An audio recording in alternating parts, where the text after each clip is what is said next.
Hello, Shemai Croyshow, and welcome to episode 3 of 2 Years, 1 Mic. I'm obviously Joe, and I'm joined by my lovely co host, Jack. Hello. How are we doing today? I'm all good. To be honest, I've just been having a really lazy weekend, as per usual. I've been on Assassin's Creed all weekend. Oh, great. Which one are you playing? Number two, the classic. Arguably the best. Yeah, it is. It's my second time replaying it. I don't know why. I guess when you just fancy having a game to play for the weekend. Yeah, I was yeah. like, yeah, that's got to be the one. You can't beat the classic. I mean, No. it is the best one. Oh, easily. It's hard to, that sort of Ezio period of Assassin's Creed is the best. They kind of It's fell off after Black Flag. But anyways, enough of Assassin's Creed. This is a Disney podcast. This is not Assassin's Creed. This is Disney. This is Disney. But no, I've been all good. How have you been? Yeah, all good. Had some good news this week. I had the confirmation for my new job. What? So that's really exciting. I start a new job on the 1st of April. I hope that when I show up, it's not an April Fool's joke, because that'll be depressing. I just show up and go, actually, we were joking. Of That course, would every be April 1st. That's typical year. yeah, I know. Yeah, but no, that'd be sad. But Awesome. but yeah, no, I was looking forward to it. Exciting new venture, Yeah. and So what is it you're doing again? so in the new job, it'll be for a company called Same Day Bags, and they pretty much what it says on the tin. They Yeah. produce bags and they send them out the same day. So like promotional tote bags and things like that, kind of like the ones that we had for the meetup. I mean, I do love that. I was thinking about that tape bag last night. I do love it. Yeah, we might need another one for meetup number 2. Yeah, I think We'll we've see. produced a lot of tape bags this way. I didn't realise how much interest it would have. Yeah, But it's had a massive spike like recently. yeah, I know. And I think in the Yeah, last week, the chat has grown by about 15 people. It's ridiculous. yeah, it's It's crazy. which is amazing. It's nice to see so many people interested in having a having a meetup and getting to know everybody a little bit better. That's a lot of fun. And honestly, it's gonna be so much. It's gonna be bigger and better than what it was in January. Yeah, I think I've just got a good feeling about it. And with summer, nice and warm, there's like a We hope. proper theme and vibe and everything going on. Like, don't get me wrong, I absolutely loved the first one, getting to meet everyone. But the problem was because of the time of the year and we didn't have anything booked, it was a little bit difficult at the start. But once we all got chatting and everything, it was all good. But Yeah, this time, we've got a place, we've got like a plan of action set, we've got an Airbnb we sorted. do. We do, which Dude, is gonna just be wild. Disney chaos. Yeah, Pure Disney chaos. literally 10 How many people. others is there? 10. 10? Yeah, Oh my god. yeah. All in the same place. All in the same place. So, for those of you who don't know, Joe and I are sharing with 8 other people in these pods that are Yeah, like single sleeping pods, but in this apartment, I believe. yeah, yeah. That's what it looks like. Yeah, and then I guess we have like a living space, obviously, Yeah, and then you just go off into your mini pods, yeah. very But I think Japanese style. the coolest thing is it's space themed. There's astronauts and things like that all over the place. It's brilliant. Yeah, it is cool. I don't get how they found that. No, I want to know how they got into the building, because it's not a small thing. No, You don't just pick that up in IKEA and flat pack it. Do you know nah, what I mean? they're gonna. We'll just have to Disney-esque it. We'll have Yeah, to for years or just something. have our own code of years. Yeah, there we go. Have that for The the classic astronaut. sorcerer Mickey ears. Yeah, yeah. All right then, Jack. What are we getting into this episode? So this episode, we'll be talking all about the behind the scenes of the magic and the people that create it. Yeah, we're all about the magic makers this episode. As you may have seen on our Instagram story, in the week, we asked you guys for some questions that we'll be asking our guest, who was an ex cast member, which is very excited for us to come up. Um, but yeah, I think we're gonna share some experiences that we've had with cast members and things like that at the parks. So yeah, that's exciting stuff. Yeah, I mean, it is really exciting, especially getting the insight from an ex-cast member Oh yeah, themselves. definitely. I mean, like I said, they're the people that make the magic real, Yeah, yeah, and without those, there wouldn't be much to Disneyland World Park, wherever you're coming from. So is yeah, they're the people that make it really special. Um, yeah, definitely. so before the episode, you guys won't know this. Jack was telling me about an experience he had. He didn't go into detail; he just told me a little bit. And I said, "Whoa, stop, stop. We are leaving that so I know it's a surprise for myself as well." Jack, what was your experience? Okay, so this isn't really about the cast member, but it's more about behind the scenes. Yeah, Okay, so my first ever visit to Disneyland Paris in 10 years. So this was the December 2023 trip, I believe. yeah, Okay, was on Big Thunder Mountain. love it. Halfway through, going up the tracks where the goats are. Next thing you know, just stopped. And then obviously, I didn't know any less. I just thought, right, this must be part of the ride. I wonder if it's gonna slide and shoot off, like kind of like the Incredible Hulk ride, I Yeah, think. yeah, yeah, yeah. But no, we were just kind of stuck there, and I think everyone was a bit confused. And I was just like, okay, something's going on here. And then next thing you know, the announcement was talking like in French, so obviously I couldn't really understand what they were saying. But I think that then they said stay seated. So I was like, oh, okay, ride's clearly broken down or something. Yeah, And we were just kind of stranded there for like 10 minutes. It was crazy. And this is before I even heard of like any ride yeah, evacuations. yeah, yeah. I know it's well, kind of common, depending on Yeah, it what. depends on where you are and what park and like what ride. If you're on Rise of Resistance, you got a good chance of that being Yeah. evacuated. that one closes more than is open. I mean, I just wasn't expecting it. And then, the next thing you know, the cast member comes and, you know, basically kind of escorts us after the ride. And I did get an exclusive behind the scenes of Big Thunder Mountain. So, what kind of way do you walk? Because Big Thunder in Paris is not only better than what it is in Florida, like, and that's because that's just fact. There's Just nothing. facts. It is.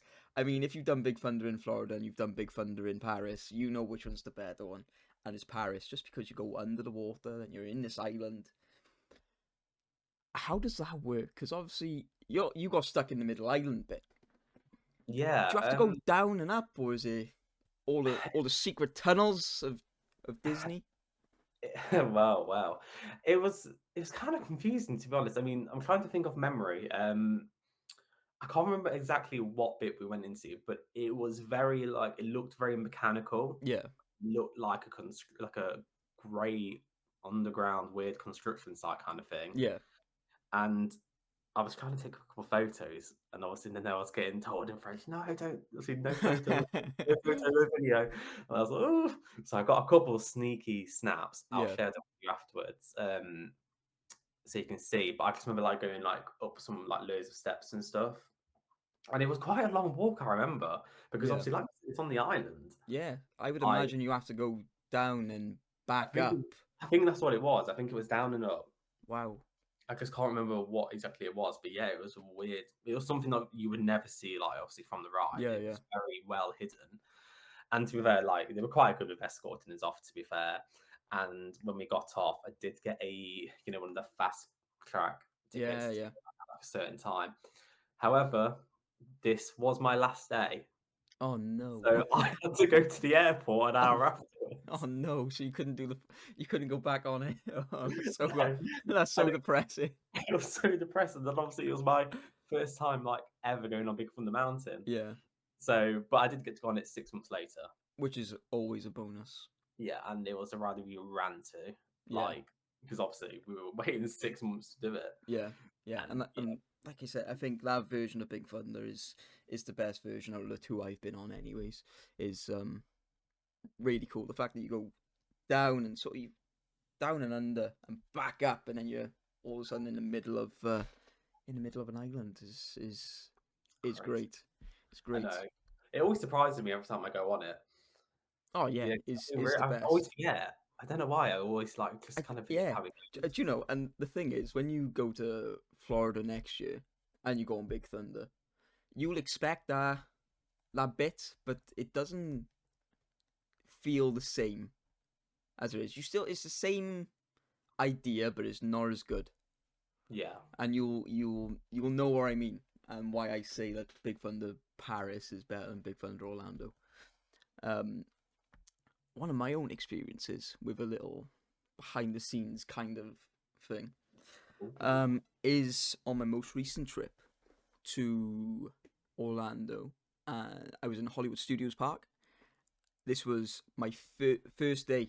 This was my first day there. I'd come off the plane, got to my hotel. I went straight to Hollywood Studios. I ran to Rise of Resistance, did that. I was like, there's like 15 minutes before the park closes. Haunted Mansion's at a 13-minute wait, which it means is a walk on. So walk straight through not Haunted Mansion, Tower of Terror. Tower of Terror, straight on that. Can't wait. One of the best ride. So get into the ride vehicle, sat at the back, and go up. Doors open. You see the fireworks are on in Hollywood Studios, which is really nice to see at that Oh, height. So you see, that's amazing. oh look, the doors are open. Oh, it's like fireworks.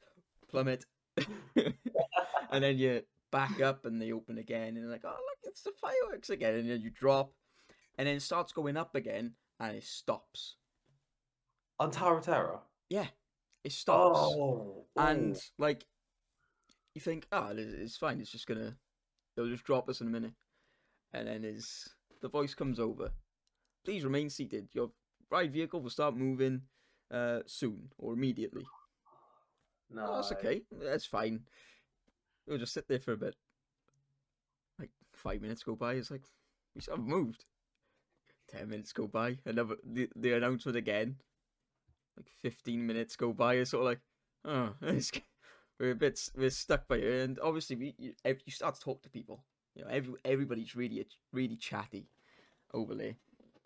So you just start talking to everybody. It's like, gosh, wouldn't it be funny if they just dropped us again now? They just Just right for the dog. Just do one big drop. Why not?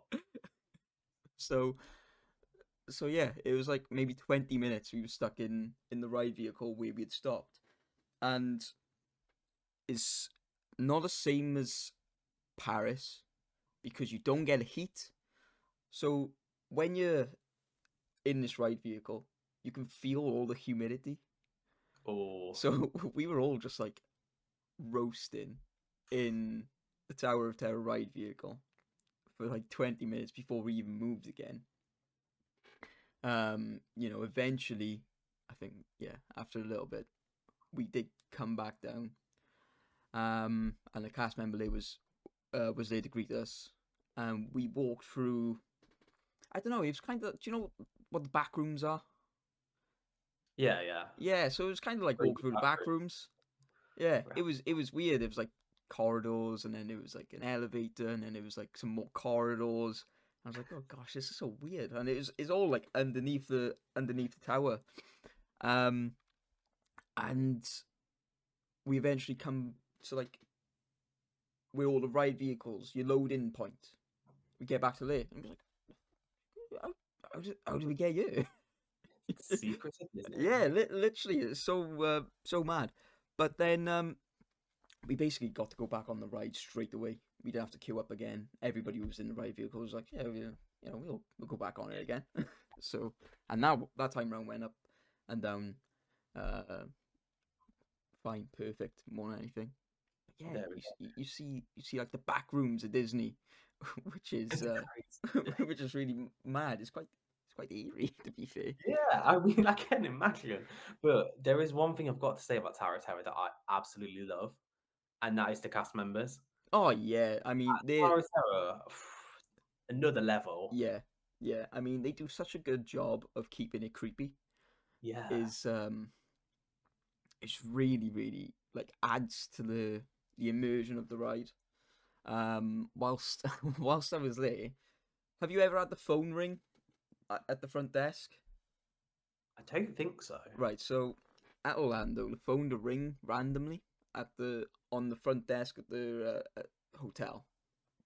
Oh, Um, and the cast members will go to answer it, and they answer it and they stay in character and things like that, and it's really fun. It adds to the immersion of the ride. Is a lot of fun. It's another way that cast members make it a little bit more special. I mean, I love that. Yeah, Like, it's there's brilliant. just so many bits about Tower of Terror and how the cast act. Yeah, It takes it to another level. It's like a whole immersive experience itself, yeah. Oh, and yeah, yeah, definitely. it's crazy. I mean, I don't know how they have the energy to keep doing it, but it's something I wish was kind of replicated for like quite a lot of rides throughout the parks. Yeah, Obviously, I know you've got to do like different themes and stuff. They do it quite well with like Haunted Mansion or Phantom yeah, Manor.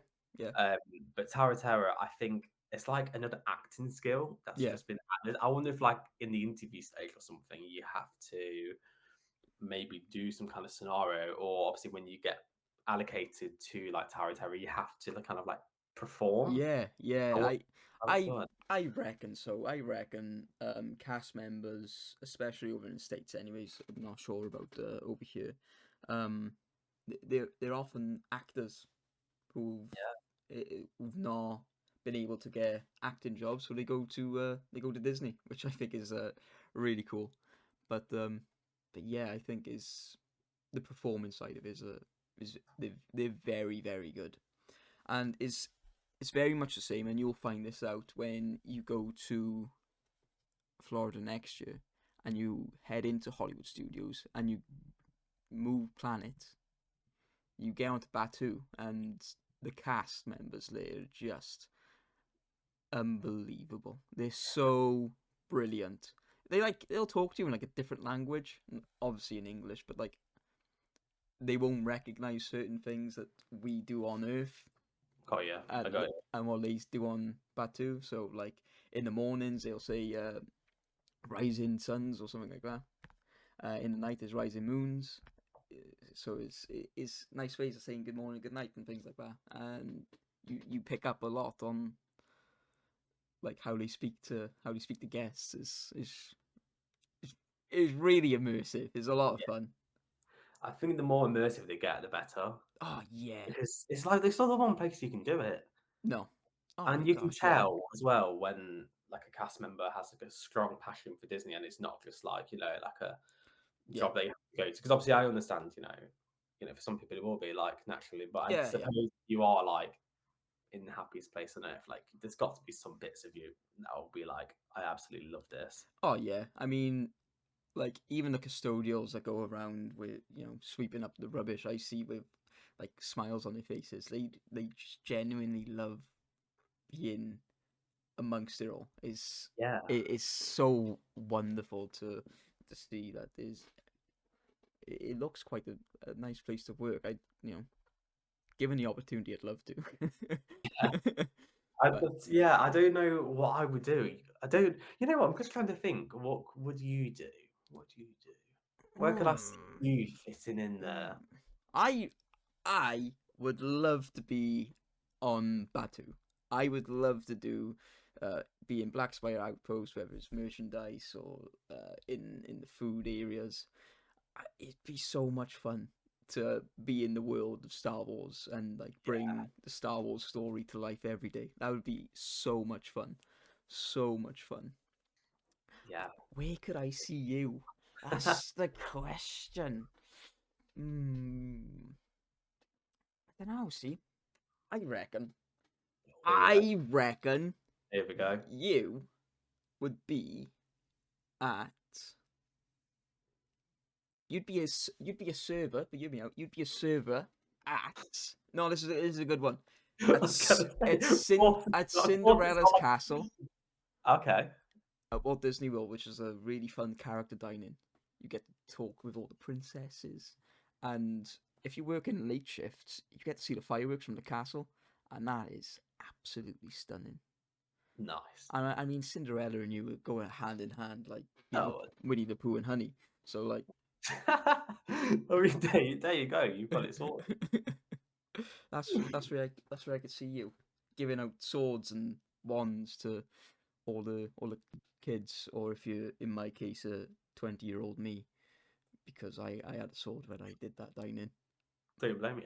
Do I, not blame me. It's like, yeah, I don't know. I don't know, to be honest. I've never really thought about myself what I would do if I worked there. I think, yeah, you know what? I don't know. Don't know. I think once I go to Florida, I might wonder if I could maybe fit in maybe in somewhere a bit more over there. In Paris, I can't really see where I'd go. yeah, I couldn't see myself working in the Paris park. It's a different vibe completely from Paris to Orlando, and you'll feel it. You'll feel it straight away. The Well, um the cast members at Orlando are just so different to what they are at Paris. Is tough to explain, but there's definitely a difference there. yeah, I mean, I guess we'll see as well with our guest that's coming on because they worked at Walt Disney World in Orlando, so they can give us a bit of behind the scenes tea. They can indeed, which is very, very exciting. I'm very looking forward to having our guest come on in a little bit.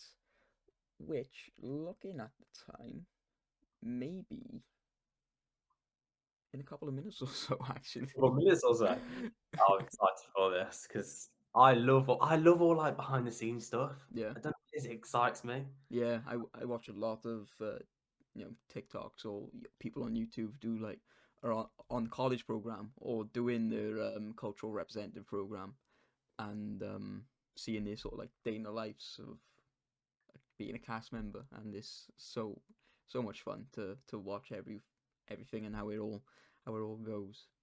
Yeah, it's always like a nice little insight you can have. I mean, Yeah, I don't like to. I think if it was like, I don't like to see princesses kind of day in the life or like characters because obviously then it can ruin it. yeah, yeah, If you're working in like a shop or something, or if you're a cleaner on the site, or I guess if you're like general customer relations, that's quite an interesting point of view. But yeah, then yeah. because then also the magic doesn't get lost, does it? Oh God, no. I mean, I think yeah, it's tough to lose the magic, but yeah, you're right. You don't lose the magic of seeing the behind the scenes of all the princesses and those cast members who are in the costumes, even though like Mickey Mouse is real. They're all real. There's no Yes. costumes. I don't know what you're on about. They're all real. Especially his sorcerer outfit. I mean, Oh my that gosh, is yeah, that's him to his core. yeah. Sitting down on the street, just Oh getting my him gosh, up I and seen him right music Asda like the that. other day. Right, Oh, he was in what was it? He was in the cleaning aisle, and all you could hear was I was wondering where bloody you were hell. going with that. Missed He's got that. mops moving down the aisle. The buckets are everywhere. There's I had to go get the wet floor signs. I mean, that would be like the perfect PR campaign. Mickey Mouse has to- Can someone make that happen? I think they could, because Asda and Disney do so much collaboration in like everything. Let's Yeah, face it. that is You walk down an aisle in Asda, and there's like so much Stitch stuff at the minute. Is yeah. crazy, especially because Stitch movie is being released the 22nd of May. I want to say off the top of my head, which Don't is know very why. exciting. We've just had a new trailer for it. Yeah, Which have you seen? it is amazing. It looks so good, doesn't it? So good. How have they done that so I well? don't know, but I'm so glad that they have, because I was a little bit worried seeing how they would do it well, but It's a hard one, they, yeah. but they've smashed out the park. They Yeah, I don't even know. They've done a really good job of it, and I just hope that the film lives up to what the animated was, because that's gonna be a tougher job. It can look great in the trailers, and it can be a rubbish film, but we gotta wait and see. Unfortunately, I have a good feeling about. I don't know. I have like a gut feeling that's going to be good, and I think the way they've like done the trailer as well is really well. Like yeah, with the music and stuff, keeping like the original. Like yeah, there's, it feels the same, and also because Stitch is the same voice actor. yeah. Yeah. I think that's what makes it better. And obviously the actress playing Lilo, it does sound kind of similar to Lilo as Yeah, well. and she's so cute. She's so lush. Little actress. I'm not sure of her name off the top of my head, unfortunately, but yeah, she I think she's gonna smash being Lilo. Yeah, so I think they're going to be a great pairing, like Lilo, Yeah, and the Stitch they've designed is brilliant. yeah, He's he's just he great. just has the same mannerisms. Yeah, and I mean, it's not like there's not been any sort of backlash behind it. Not quite like there has been with Sonic in the past. I don't know if you remember Ugly Sonic. Oh, how can you forget the Sonic backlash? Yeah, it was big. Have you seen off topic kind of? Have you seen the Chip and Dale movie, the newest one? No. Oh my gosh! Right, you gotta watch the Chip and Dale movie, and for anybody listening or watching, you gotta watch the Chip and Dale movie because, I believe it's Chip who is normal animated self, but Dale has had the like CGI cosmetic treatment done to him. So Right. instead of him being like hand drawn animation, he's a CG character. Hmm. And he does a lot of like Comic Cons and things like that. And like in the same row of booths as him is Ugly Sonic, which is a fun, really funny cameo. Be like, oh my gosh, this is like Sonic that was rejected, which is It was pretty yeah. bad. I mean, it looked good afterwards, but yeah, Oh the yeah, first he looked great. He actually looked like Sonic after they had updated him, and not someone with eyes like like this. yeah. I mean, I wonder if obviously with the release of Stitch coming out, well, I guess by the time this airs, it'd be about a month, There or I'd say, thereabouts, about a yeah, month and a half. Yeah, I wonder if it's gonna go even crazier at the parks with obviously all Stitch stuff because at the moment he's obviously taken over. yeah. I mean, Oh, he's I taken to the next level. I don't know how he can go much crazier in the parks. He is everywhere. He's on everything. We need less of him. I mean, I like him, but I we've spoken about it before. I remember the first time I came, I was a bit like, why is he everywhere? Yeah, Because I didn't realize, and then yeah, I just got used to it. To be fair, but I can understand for some people, he might be a little bit in your face, but I think I think if it's done right, then it's fine. yeah, Yeah, I mean, for me, I wasn't bothered, but I can understand why other people feel like, right, whoa, this is a bit much. Like, yeah. tone it down. I think there's other characters which are just as deserving of the love that Stitch gets and they don't get. So that's that's my reason, sort of like behind it all. We've also got another film coming out very, very, very soon, which is Snow White. What do you think about that upcoming release? So I'm trying to think what's like a good PR answer. And now I think, Joe, is about time we introduce our very special guest of this week's episode. It definitely is. Everybody, please give a nice warm welcome to our friend Dean. Hey, woo, woo, Woo! woo, Oh, woo, woo. How are you doing, Dean? How's things? yeah, not too bad, thank you. Just How's your week going? yeah, been fairly busy work-wise. Work today, working tomorrow, but all good. It's all money in the bank for the next Disney trip. Definitely. And do you have any info on the next Disney trip? Do you know when that's coming up or where you're going? Yeah, so the next trip will be to Tokyo Oh, in fab, October. fab. We know a couple of people that go to Tokyo Yeah, we this do. year. Yeah, Yeah.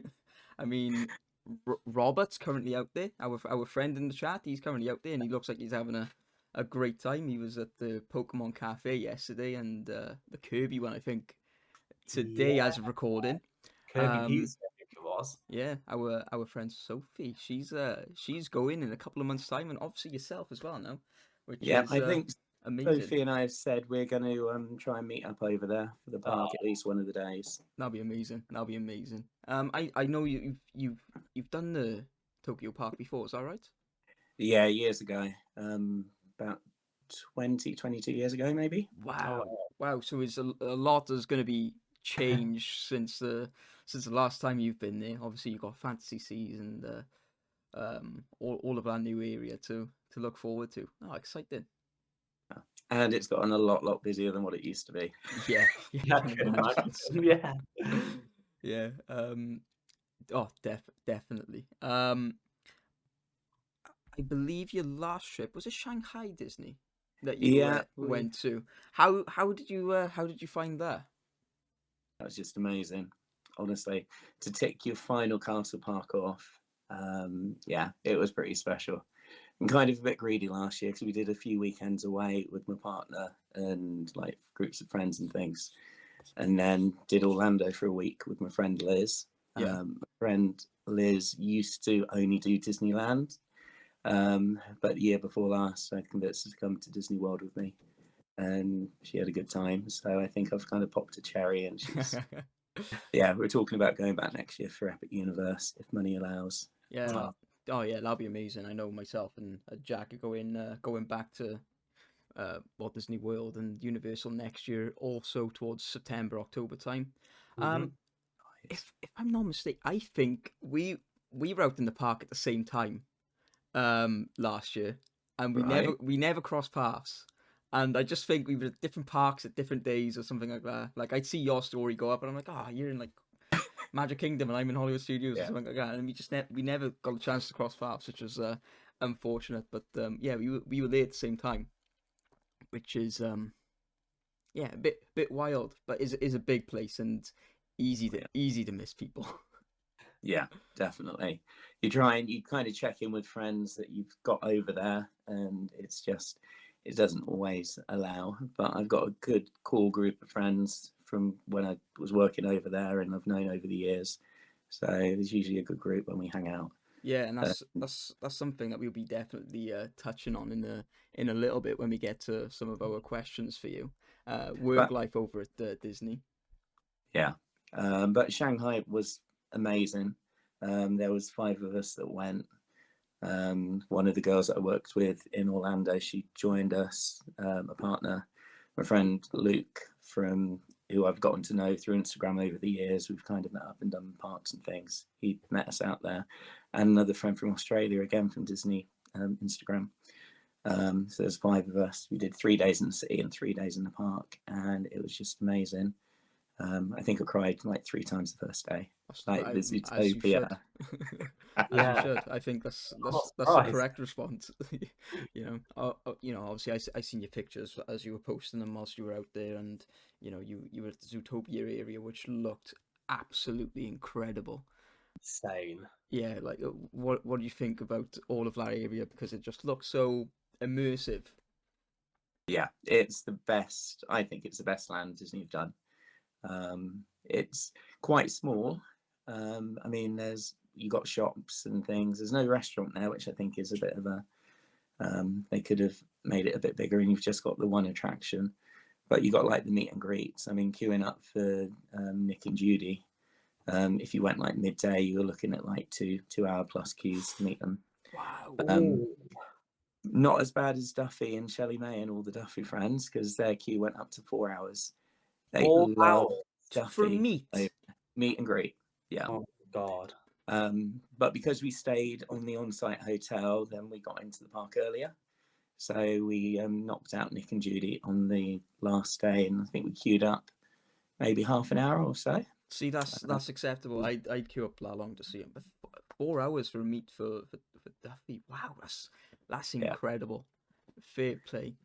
I think what does it over there is the characters interact more, so they'll like sign your autograph, and then they take like 20 photos in different poses and things, and they get you posing, so it just adds to the length. But I mean, if you queued up that long, then why not make the most of it?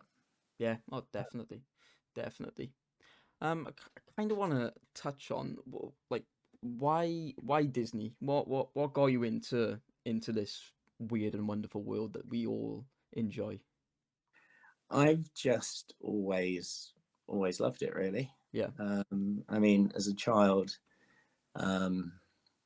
I used to watch all the cartoons, like my mum and dad and my nan. We used to take me to the cinema. We had a local cinema in Abingdon that we go to, and like back then, they didn't release the movies as frequently as they do now. Yeah. Like this is like the black and white days.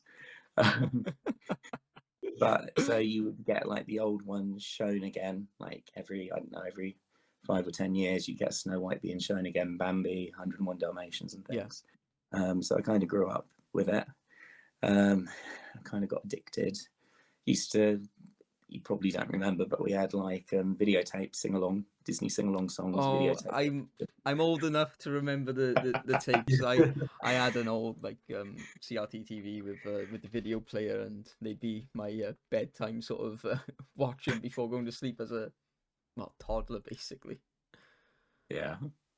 But yeah, all of that. I used to record like the specials, like on VHS tape at my mum and dad's. I've got like one of the Disney World anniversary specials. You've got like David Hasselhoff singing with Mickey, and you've got the Pointer Sisters singing with the Electric Light Parade and things. It's just some like classic stuff.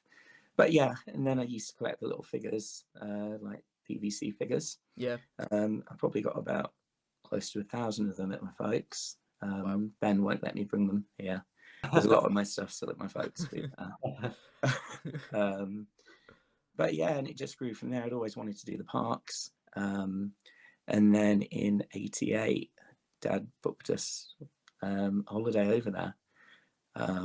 What I didn't know is they remortgaged the house to take us out there, because even then it wasn't cheap. Yeah, I can imagine so. But yeah, it was just amazing. Back then, you only had Magic Kingdom and Epcot.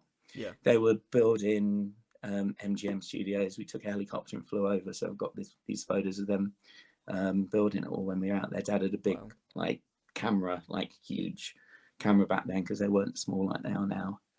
We got a lot on video, which is quite good. They're building Universal as well, so it's like back when Orlando was still kind of coming together. But it was just amazing. Although on the last day before we had to come home, I seriously didn't want to go home. I was kind of stood in front of the castle. I just remember it. I was just bawling in tears, just saying, just leave me out here. Fair enough, I was 10. But yeah, and just from there, it's just stayed with me. Yeah. I think over the years, I kind of did lose the passion a bit. I mean, I still like going to the parks and watching the movies. But yeah, I think it kind of, adult life kind of kicked in, and you kind of forget certain parts of yourself. Yeah. And then COVID hit. Yeah. Oh my God, it hit hard. Yeah, exactly.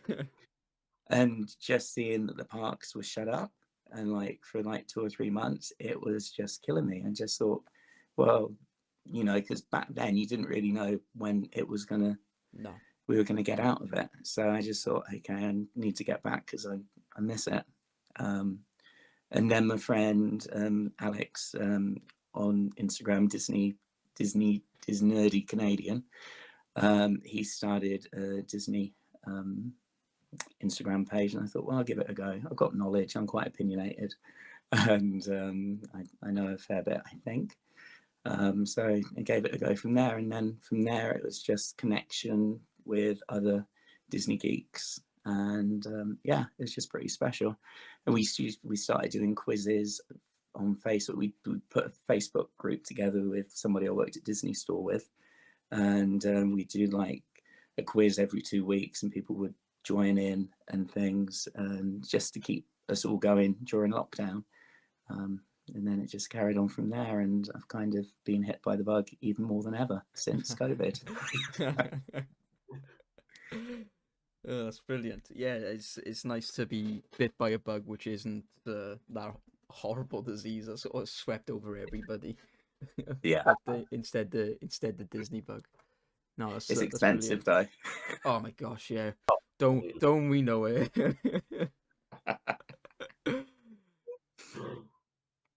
So obviously, Dean, we all know that you used to work at Walt Disney World, and obviously, as you've explained to us, you've had a massive love for Disney, growing up, and especially now, like you said, since becoming like part of the community online.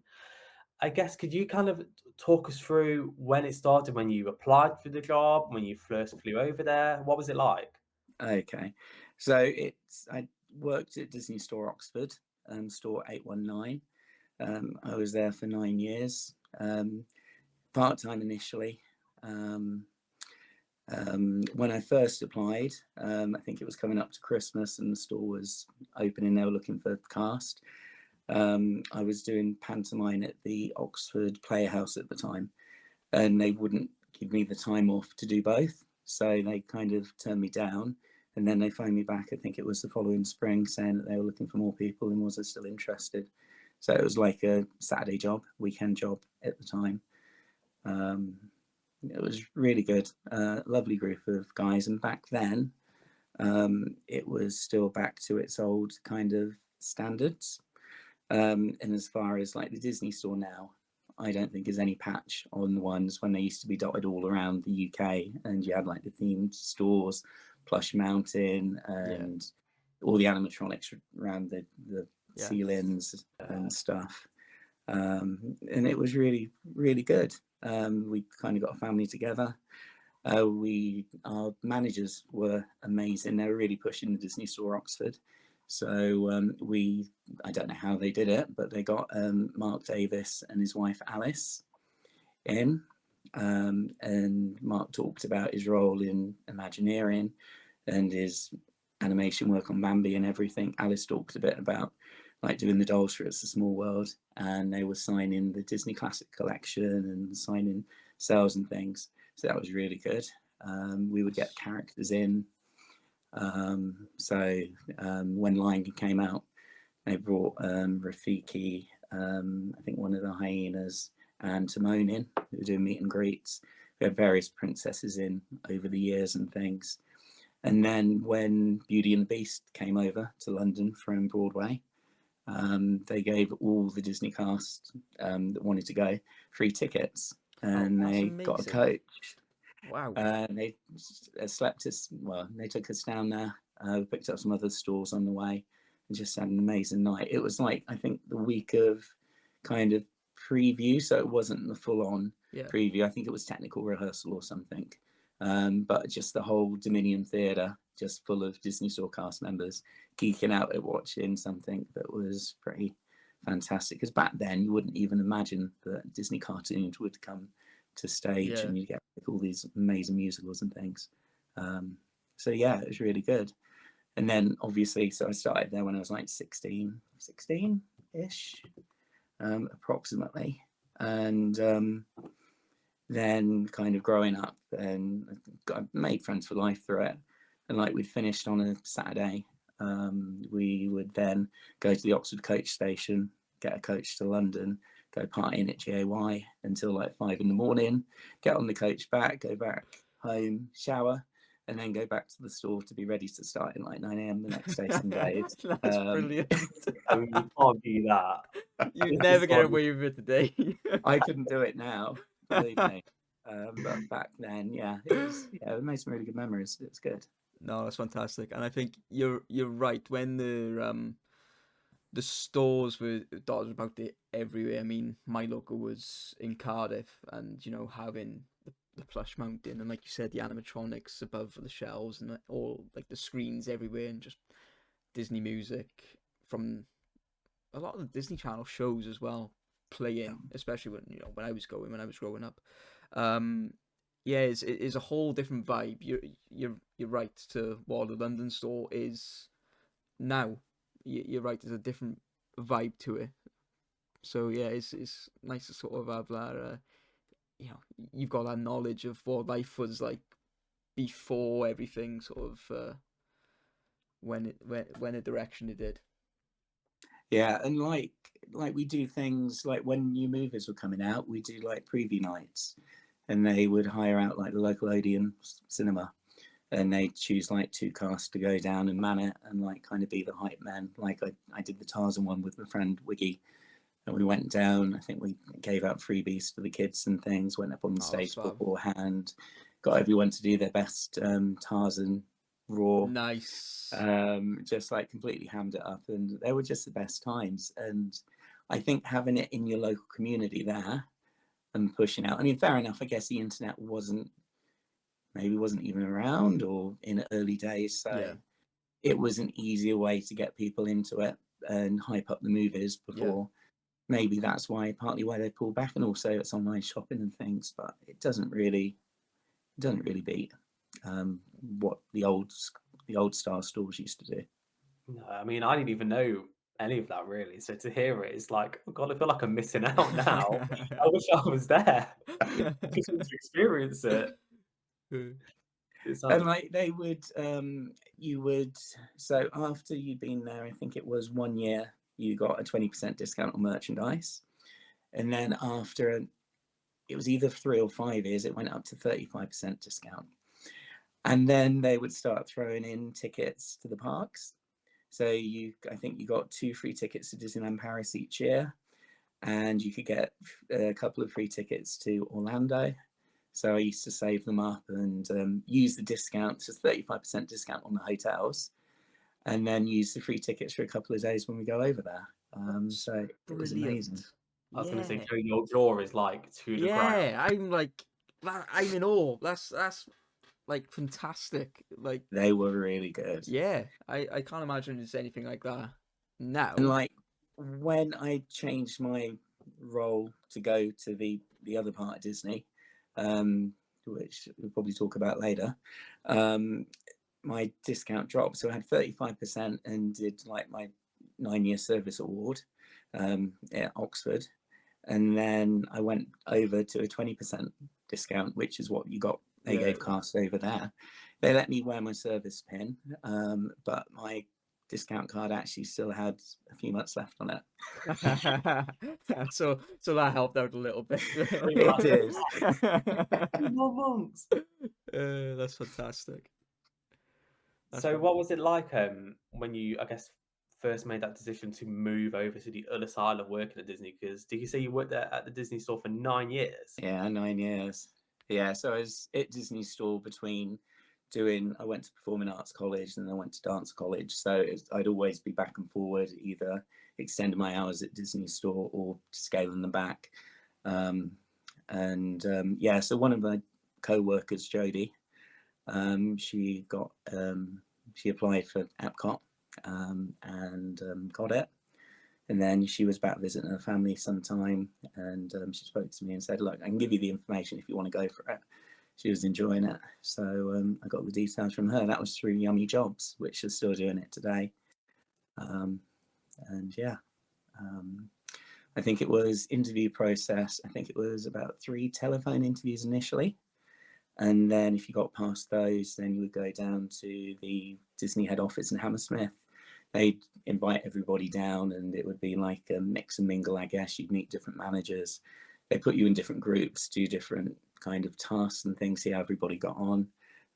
They'd take you into the cinema room. You could watch like your job role and like a video of Disney and things, and then just ask you like silly things like your favorite characters and things, just getting you talking.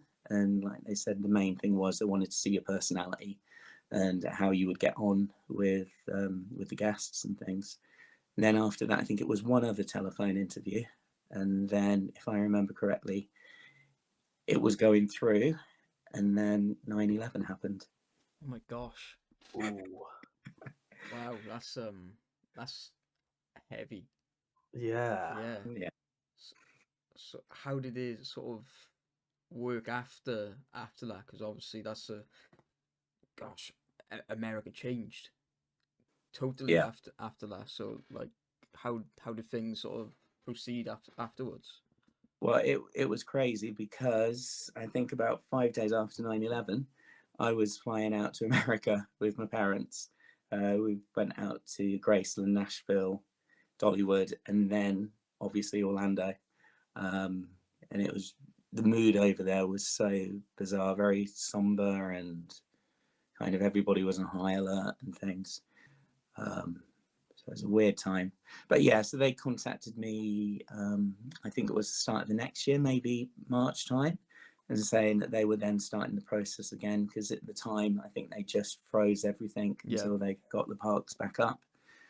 And then Yeah, I think I had to go through a couple more interviews and do a background check and things. And then they said that they were looking at my start time for October, dependent on the background checks. At the time back then, they would book your flight tickets for you. You would have to pay them the money for it, so you wouldn't choose who you're flying with. They'd just got a deal going, and if you completed your program, then they would give you the money back. So you could book your flight tickets home at the end of the year, or at the time that they're offering 6 months or a year contract. But yeah, a fair few people didn't make it through. I used to think it was partly Disney maybe wanting to protect their finances a bit, and it was at times it was quite hard out there. Various experiences and things, and like friends were being terminated for the most stupid things, but it was amazing. Yeah, I would always say to people to do it when you're young, before you've got a mortgage, before you've got partner, house, cats, and everything, and just make the most of it. You're not going to get on with everyone, but you're going to make memories forever, make friends for life, hopefully. Yeah, well, I mean, definitely in your case, like you said, you still keep in touch with a lot of the people you worked with when you went over there. So, I mean, that's just an example of how great, experience, I guess it was overall. But when you were over there, what was it? Where did you stay? Like, how did that kind of work? Were you staying like kind of on site? Were you kind of nearby? Because I'm just trying to visualize it in my head. Where do the cast members go? Okay, so back then, you got to remember this is like what. This was 2002, October 2002, I went out. So they had 3 complexes for cast. You had Vista Way, if I'm correct, which is for the American cast, because they would never let the Americans mix with us, because I'm guessing the age of drinking and things, I'm assuming back there, because there was different age limits. So Americans were always kept separate where possible. And they would put all the Epcot cast, all the Europeans and all the other countries together. So I think we arrived the first day about 8 o'clock at night after flying, and then they assigned us to our dorm rooms. There are other people living there. It was only temporary for 2 weeks until they got our accommodation set up at the Commons, which is where we moved to. So you probably don't remember it, but you've got, back in the day, you had like Dolly's Dixie Stampede along I-4. You've got the premium outlets there now, but Disney owned that block, the Commons, so that we eventually moved to after a couple of weeks. It was good. It was at times, there was a few bumps along the way. They wouldn't let you, at the time, they wouldn't let you stay with somebody from your own nationality, from your own country. Really? So they said the whole purpose was to mix and get to know other countries. That makes sense, I guess, in a way. In a way, yeah. The Americans still. Not Americans. So if it was Americans, I would have been fine. Oh, there's some tea there. No, I've always tended to get on better with Americans. I guess they're kind of a bit brashy and a bit like me, I guess. But yeah, so I had, my roommate was Norwegian. Right. Okay. We didn't get on a lot of the time. There were a few stories there and things. Initially it started out well, but I think because you're in a bedroom with 2 single beds, probably about 6 feet between, and 1 shared bathroom, then I had the other roommate was Benjamin. He was from France, and then there was someone from China. We had a communal living room and 2 bathrooms. There was like a laundry room and things, but everybody's quite young then, and it was like party central. I can imagine so as well. Yeah. I mean, back then I was a bit more reserved as far as I wouldn't need to drink for a night out and things. Yeah. And when you get there, your country, they do throw-ins, So they do stupid, ridiculous things to kind of a bit initiation ceremony. Yeah. So we went, they rounded us all up, like when we moved over to the commissar about 2 weeks after. And we had to do stupid drinking challenges, like run round a traffic cone like 10 times. And then they got us sat on the steps where they filled up a bowl with the most disgusting things you could think of. And then they threw it over you. Christ. It was, yeah, it kind of put me off. It sounds like proper, you know, like your stereotypical American fraternity sort of like initiation sort of thing. That's that's wild. And there's like you said, you're mixing with other nationalities and not the Americans. So that's wild. I wouldn't expect that really.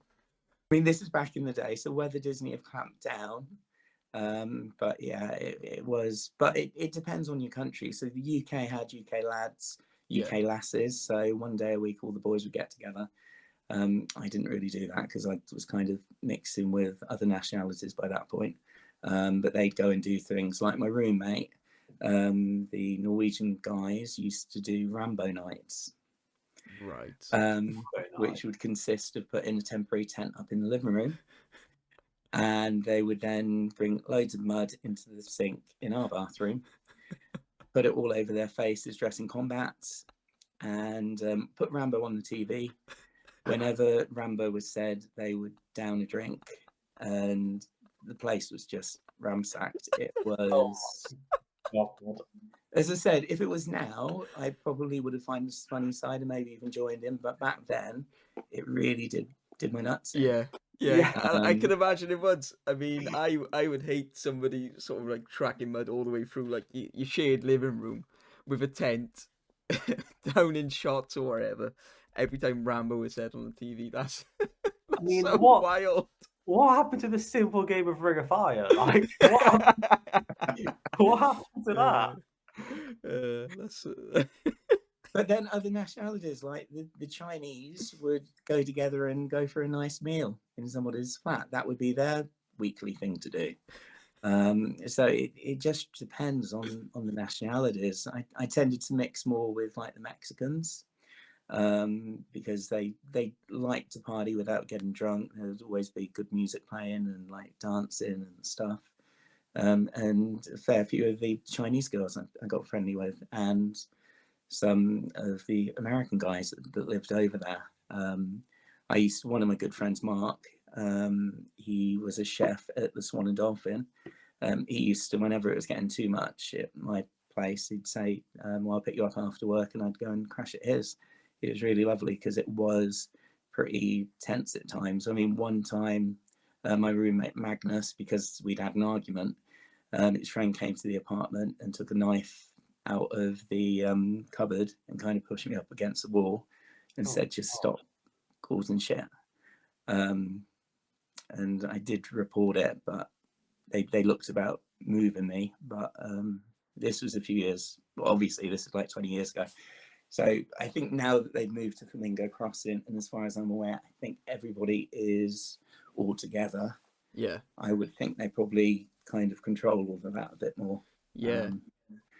I can imagine. But yeah, that's a massive safeguarding issue, you know. So I can imagine that there's a lot more has been clamped down since your time as a cast member out there.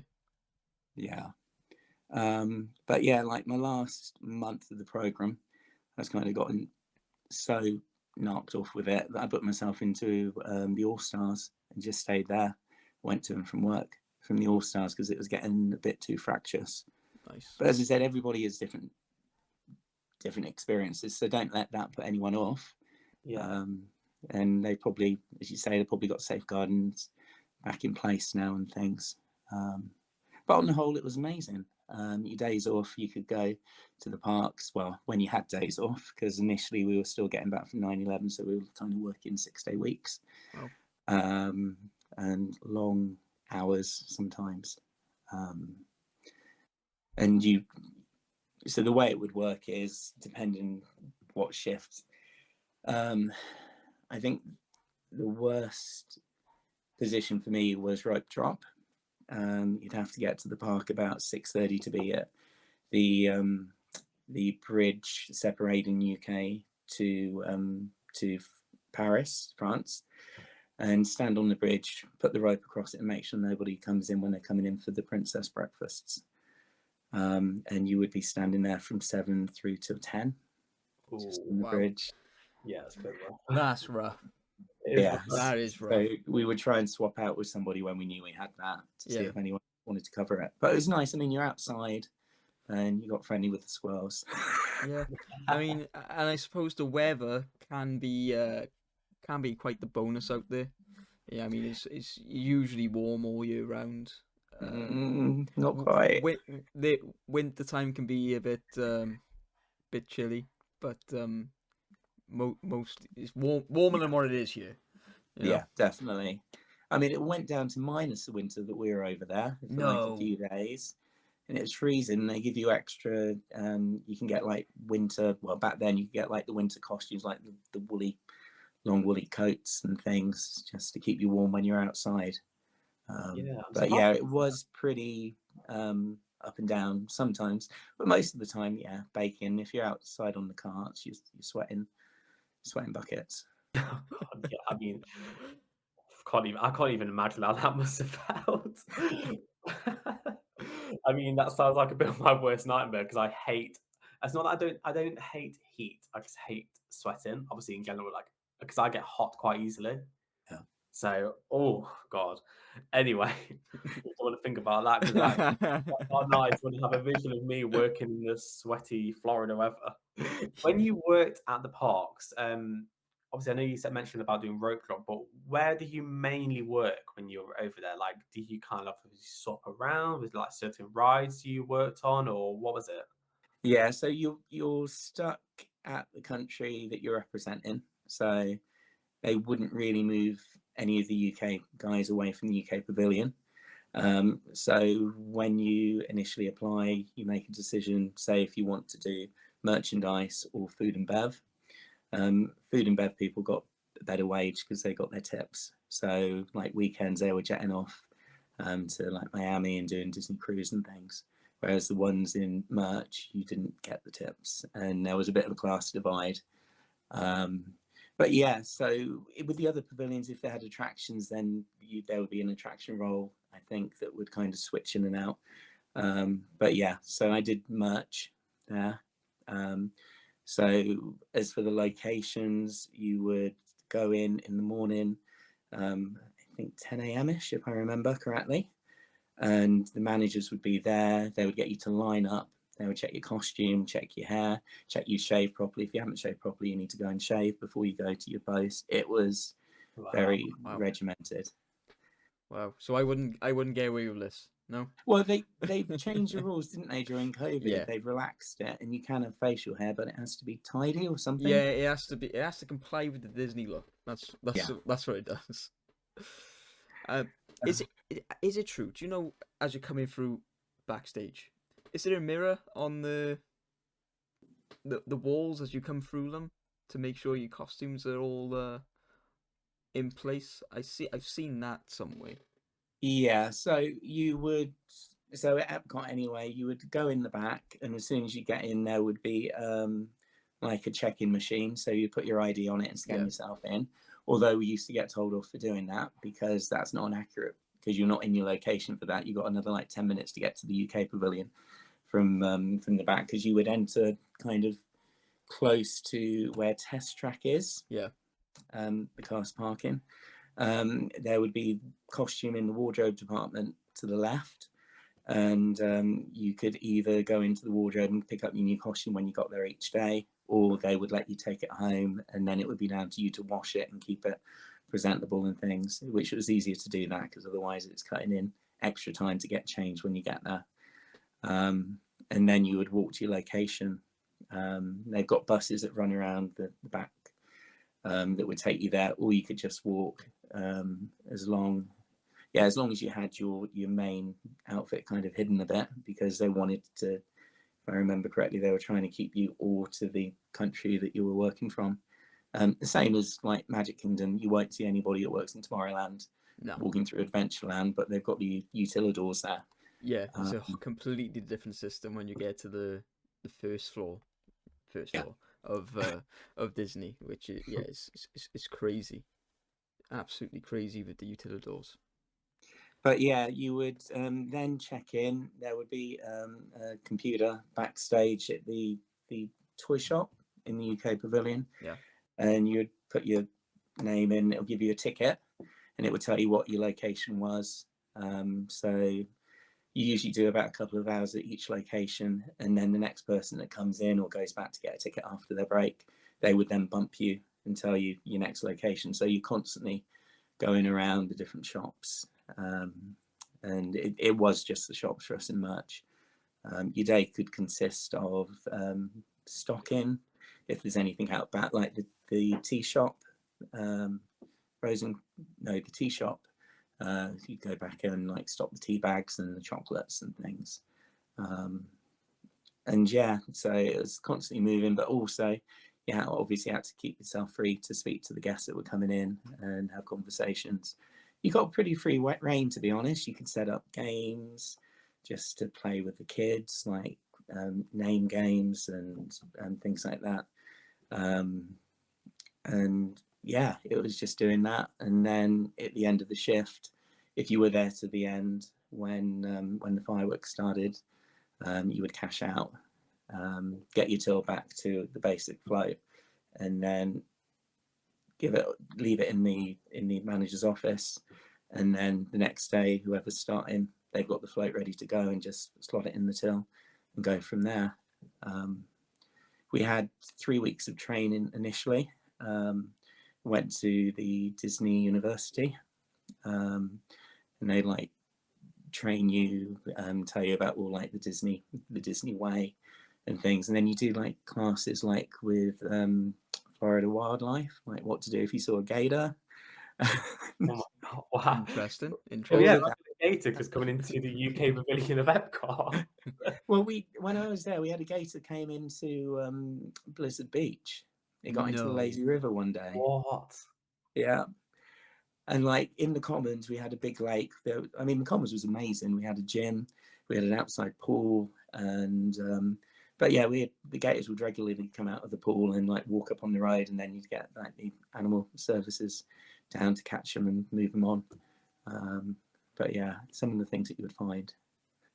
That's incredible. I mean, like, obviously you hear these stories of gators getting into the parks, or we had the unfortunate one a couple of years ago where Charles sadly passed away.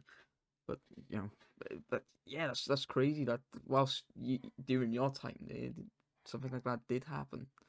I find, and it's not mad to think, because obviously they've got to cover it, the Disney University, about alligators, but that's over here. I mean, it's so tough to comprehend that sort of situation happening in, say, in a job year, in a park year. Yeah, especially like those worst case scenarios that you think, oh, this won't happen, and then there you go, it did. Yeah, all of a sudden, there's a Yeah, gator. it's like, oh yeah, what did I remember at training? What did they say again? Oh God, I wasn't listening then. I think it was called Crocodile Dundee or something like that. I don't know. I'd be saying it's fake. It's not real. It's, It's one of those floaties. yeah, It's meant to be in the river. Yeah, it's a floaty. It's just flown over. So Dean, obviously a lot of people have been applying recently. I believe, Joe, it's for the cultural program. Yeah, the representative program, the CRP, as Disney call it. Yeah, so I guess for other people that are wanting to work at Disney and I guess, kind of experience the magic now, have you got any advice to them, whether it's to do with application or if it's just to do with like a mindset? What would you say to them? Always give it a go. And don't, if you get rejected the first time, keep pushing. I don't really know what they're looking for. I think with me it helped because I had done years at Disney Store. So I think that did help a bit. But yeah, just keep going for it. Just try and show your personality as best as possible. Don't be afraid to show your love for Disney, because they like all that. They like knowing that they've got people in that are going to kind of, I guess, uphold the brand. And yeah, just try and be passionate about it, and just don't let it put you off if you don't get it the first time. I mean, I've known of people that have like applied like 3 times, and then on the 4th time, I've gotten it. I know it's frustrating, but just keep pushing for it. Yeah, that's nice to hear, because well, I applied this year for the program and didn't hear anything back, which I think is weird. But I think a lot of people had that sort of issue, so I've just sort of let that slide for the time being. But I'll definitely be reapplying next year when the application's open. And I know there's a lot of us, especially in the group chat. There's a couple of us who applied for the CRP, and I think, is it Victoria? She's been accepted. She's actually going out in October, I believe, which is quite exciting for her. You know, I mean, she's doing all of this content based around it now at the moment, and is fantastic. So it's nice to see a success story from a friend of ours. You know, is lovely to see, and possibly, Jack, by the time we go out there, is we may see her in the UK pavilion. That's a crazy thought. Yeah, isn't it? Yeah. Right, okay, Nadine, we've got some questions from the viewers, from the listeners, from our Disney Instagram. Quick fire questions, which are definitely not going to be quick fire, because that's not how we roll. we like to discuss, you know. Yeah. Okay, so starting off with the first question, which we got, it is, what's one moment that'll live in your heart forever from being a cast member? Okay. So one day I had Steve Davidson come into the store in the UK pavilion. He's like the lead creative executor of the parades and spectaculars for Disney Live Entertainment. Anyway, we became friends, and he said if ever I was in California, I could go down and visit and stay with him and his partner, and he would take me to the parks, Disneyland. So I got a few days off. I went down there and had a lovely house on the beach, and we went to Disneyland. It was really bizarre because obviously everybody did know him, so we were getting straight onto the rides without needing to queue. We went to see Aladdin at the DCA theatre at the time. We had like front seats, and it was just really, really cool. And to be like shown around by somebody that had kind of had a hand in doing some of the magic, it was really cool. Other than that, we would get like random celebrities coming in. Like I came out of the break room once, and there was this like army of bodyguards walking, like must have been like 30 bodyguards, and I'm like, who's that? And it was Mariah Carey. No way. No. The Queen of Christmas. Yes. I would have just dropped dead. I would have like, that'd have been it. Right. Take me out on a stretcher out of the park. I mean, what? But of course, you're not allowed to do anything. You just got to treat it as normal. That's one of the things they tell you. Yeah. And like I came out of the lunchroom, and there was Faith Hill and Vince McGraw walking past me. And again, you couldn't. But I mean, even like on days off, like we go to the cinema now Disney Springs, but went to watch a film once, and 2 of the Backstreet Boys were in there. That's crazy. They kind of came in, and then people started saying like their names, and Yeah. they kind of got up and went out because they thought they were kind of being sneaky. Yeah. But yeah, crazy the amount of people, and you'd like serving people, and then you get like a celebrity coming in and things. It's just weird. So that was all pretty cool as well. Yeah, seeing the celebs. That's really cool, actually. Yeah. Having that sort of experience, to obviously, unfortunately, not being able to go, oh, have you a bit of a fangirl moment, but like, yeah, that's I couldn't contain myself if I saw somebody that I looked up to as a celebrity in real life. That's amazing. Okay, we'll go on to the next question. What's a memory with a guest you'll always remember? It can be good or it can be bad. It can be however it turned out. Be a bit of both. It could be a bit of How both. bad can it be? It could be as bad as you want. Okay. Okay.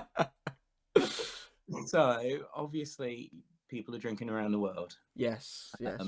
and security get a bit more active at night. We had a girl that had come into the other side of the street. Basically, she was very drunk, quite young, and she got into the stock room. No. And, Oh, and we only discovered because we could hear her being sick in there. So called security and got her out, which is bad enough. They had to find her parents, and they kind of escorted. They gave her a t-shirt to put on and things because she'd messed her top up. And then later that day, well, that night, I went into the stock room to grab some of the scarves, some of the Scottish scarves to put out. Yeah. And one of them was used, and she'd gone to the toilet. Oh oh, no. Oh, that's foul. oh God. That's That is so foul. Bless her. I wonder if like that's like a drinking game she does now. Never have I ever done a at Disney. Ah, That's yeah, that's wow. That's yeah. yeah. that's an experience. Another time, just quickly, probably a nicer one. We had a girl because you get the characters meeting by Kidcot in the pavilion. Yeah. We had like the mini Winnie the Pooh characters and Mary Poppins and Alice occasionally. But one of the girls had missed meeting Winnie the Pooh, and she was crying in a pushchair, very upset. And one of the good things with Disney is they say you're making magical moments. You can do anything. So I got a Winnie the Pooh plush toy and took it out to her, gave it her, and she was just so happy. And it was just really nice. So it's making magical moments like that, which I think is really good. Yeah. It's all about making the memories for the kids, which is what it's all about.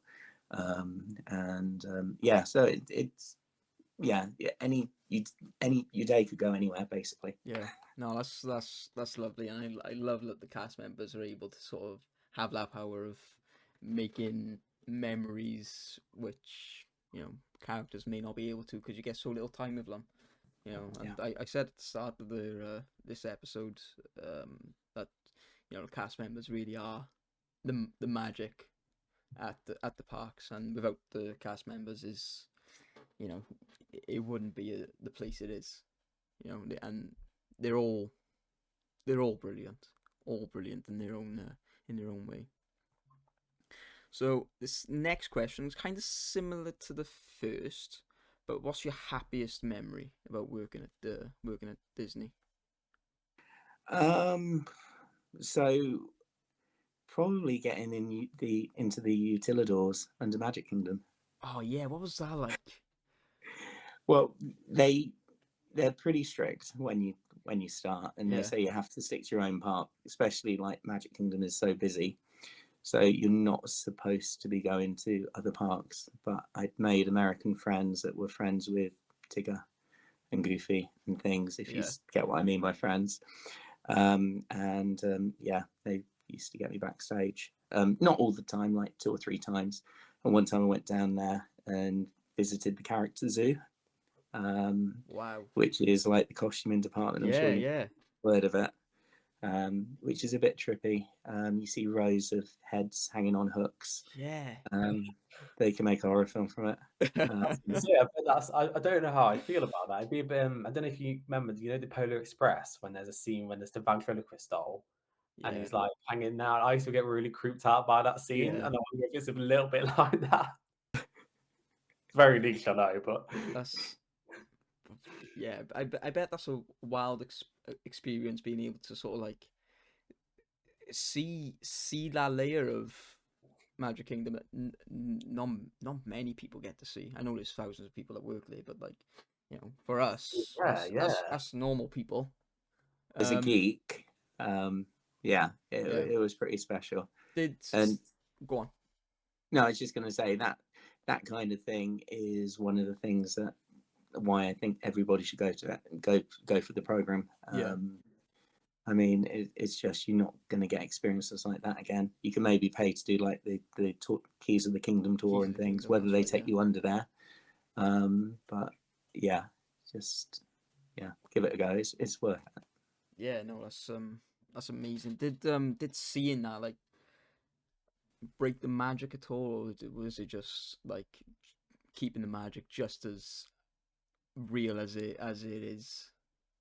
Yeah, I think it added to it really, Yeah, because you can see the level of skill that goes in, and how they keep everything separate. And as far as so the lands don't kind of bleed in with the cast and their costumes and things, and just all the work it takes to pull it all off. And to me, that makes it even more special. But I've always liked that. I think that's why I'm a bit of a geek. I like seeing how it all works behind the scene. yeah. For me, that makes it more special. Yeah, yeah. Well, this next question. This may be the answer to that, which is your favorite behind the scenes moment. But I'm gonna guess is experiencing Utilidors. Yeah, yeah, pretty much, to be honest. um, Yeah.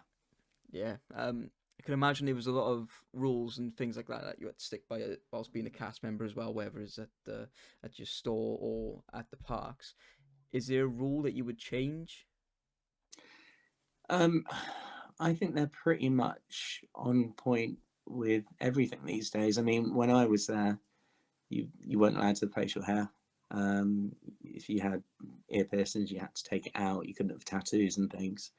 And I think they've all laxed that to a good extent at the minute.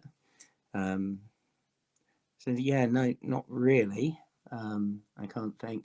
It would have been nice to have gotten a chance to have a go at working in other parks, Yeah, other locations, but obviously you're there just for the UK pavilion, and that's how you get they get your visa sorted and things. So I can yeah. understand that. But saying that, at the end of the program, some people I know went over to work in Disneyland Paris. Somebody went onto the Disney cruise ship, and things. So there was opportunities. But yeah. Yeah, fab. That's yeah. Sorry, It's the it's cat. okay. It's It's all your right. cats, is it? Oh, they want to make an appearance. They want to see what's going on. Like what's this screen you're talking into?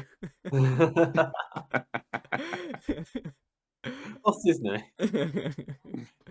I would also say, sorry, just to Yeah, butt go on. in, like the nights, kind of, so back in our day, we had Pleasure Island open, which was like the greatest thing since sliced bread. Yeah. All like these different clubs and things. So it was cast night on Thursday night, so you could get in for free. So all the cast would go there. Oh, nice. And there was a club called Mannequins that had a revolving dance floor and a fog machine and things, and just some of the best nights. And I think on Tuesday nights it would be cast night at Jelly Rolls, Nice. which is sadly closing soon. Yeah, which is it's unfortunate, Jelly Rolls, because it's a really nice place. You know, a lot along the boardwalk, isn't it? Yeah, Is one of the nicer places inside, I think, for to have a bit of a drink, a bit of a laugh.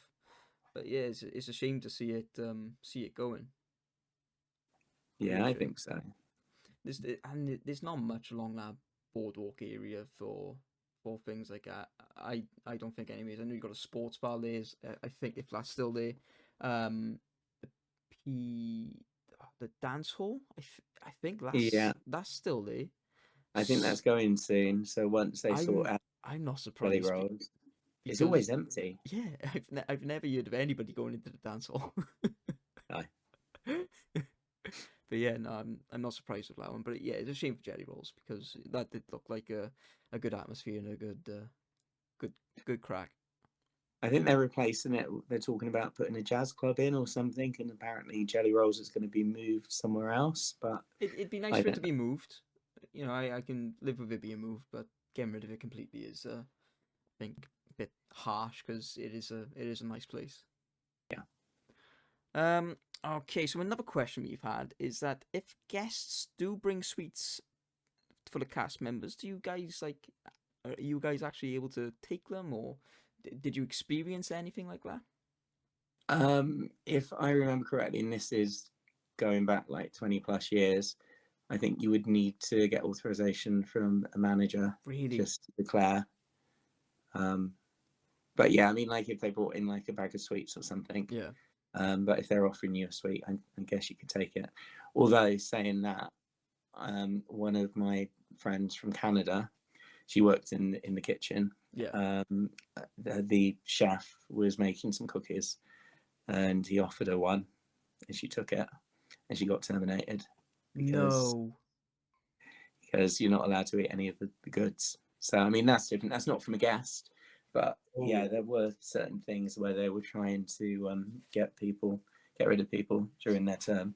That's so harsh, and that's like a horrible trick to sort of like put someone up to. That's really harsh. Wow, horrible. Really, really horrible, actually. Yeah, so you did have to watch your back. I mean, it's just be sensible, really. Yeah. And they tell you all of it in training, so it's no surprise. But yeah, Yeah. and like somebody else was absolutely stupid, and I think he was Italian. Yeah. He got a poster of Mickey putting his finger up and put it in the bedroom window facing outside. Well, I mean that's like Just asking for it. yeah. I mean you can't sort of you can't do that. You No. know, you are asking to just say sack me. Go on, get rid of me, terminate I me. mean, I'm surprised it's not like a formal warning, though, instead of just straight up termination. But I guess if you have the balls to do something like that, then, like you said, you are asking for it a little bit. Yeah. Yeah. Yeah. Okay, and this last question could end up a little controversial. Mm. If you had to get rid of one park at Walt Disney World, which one are you choosing? That is hard. Very tough. I would struggle to choose one if mine. So you got to keep Epcot because it's got Guardians, Agreed. Best Ride, Agreed. Cosmic Rewind, and you can go drink around the world, and it's got some other decent rides. You got to keep Magic Kingdom. It's the original, and it's got all the staple classic rides. So that takes it down to Studios or Animal Kingdom. Animal Kingdom used to be my favourite, but over the years it has gotten worse and worse and worse, and not really had the upkeep. Like when we went last time, we went into Tough to Be a Bug, and like none of the audio animatronics were working, and Yeah. it just they're running it to its last leg. So it's between those two. Studios has had more love, but I would probably get rid of Studios. What? Nah, Ooh. I really didn't see that coming. I didn't- Studios. You'd get rid of Studios. Yeah, it's still, to me, it's still not a complete park. I mean, I love Galaxy's Edge. I love Toy Story. Obviously, you've got some classic rides, Tower of Terror and things, but I think it's kind of lost its way a bit. And like they're getting rid of Muppets. I mean, that's sacrilege. You don't get rid of Yeah, Muppet. I mean, yeah, fair enough. That's wow. I mean, And I think that's why they're putting more love into it, because they know it's a park that kind of needs more to it. I mean, the rides it's got are really good. Yeah. It just doesn't feel like a connected park, I don't think. Wow. That's blown my mind. Well, you got to think with Animal Kingdom, we're going to get Tropical Americas. We are. From what I'm hearing about Indiana Jones, they're putting a lot of money in it, and it is going to be pretty impressive. And the same with the Encanto ride. I mean, the final room, apparently you're going to go through, what's the boy's name? Who talks to the animals? Oh, the little boy. Yeah, that's a really good question. I'm not sure off the top of my head. I'm not sure off the top of my head. I've only seen it. I know Bruno. I know. Oh my gosh, Mirabelle. That's it. Okay. I don't know. But anyway, apparently the last room you go in is his room, and it's like 5-6 stories. It's going to have projections and just amazing audio animatronics and things.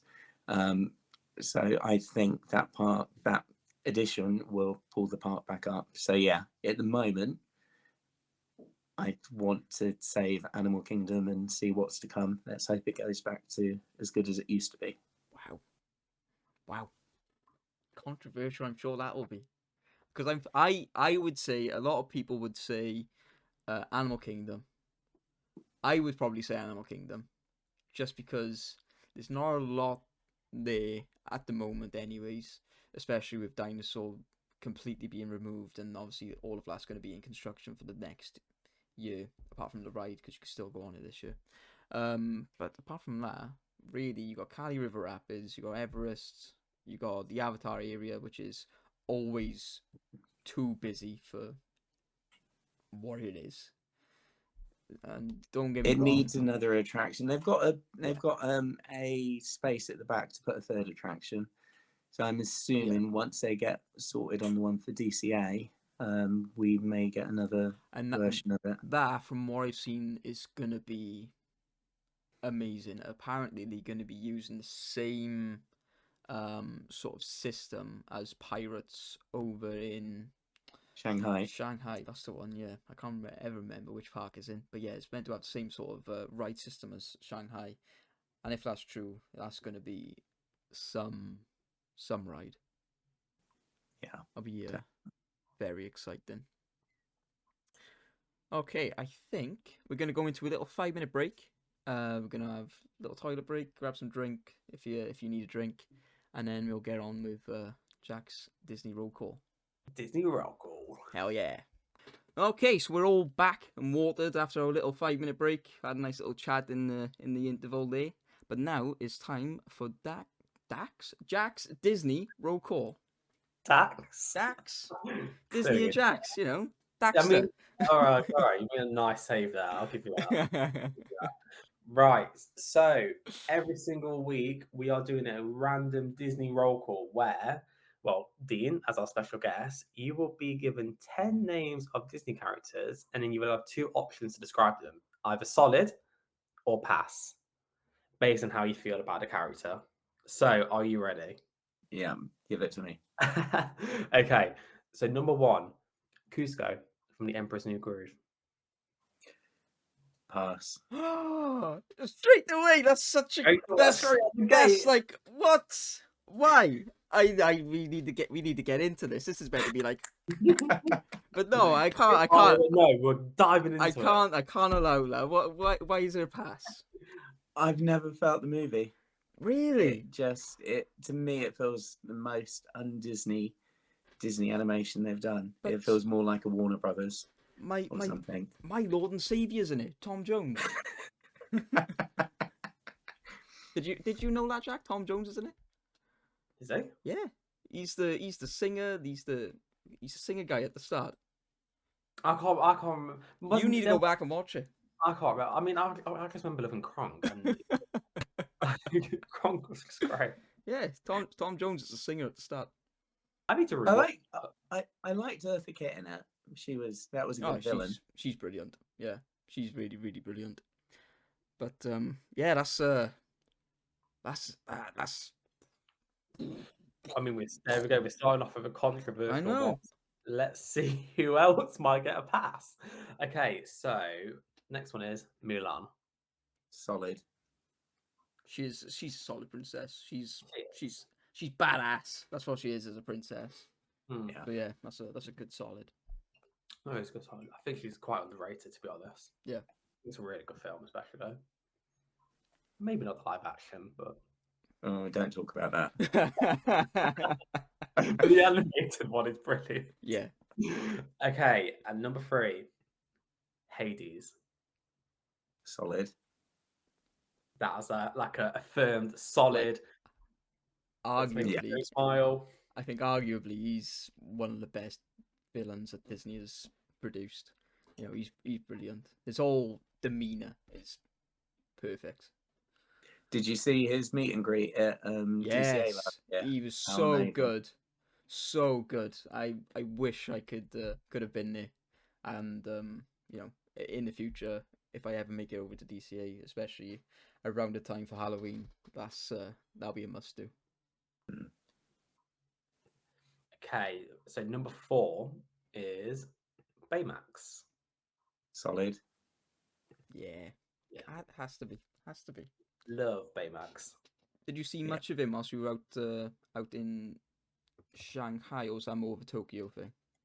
I think it's more Tokyo. They've got like I think they've got a parade float over there at the moment, and obviously he's got his own ride. Is Yeah. it the Happy Ride? Yeah, some good right.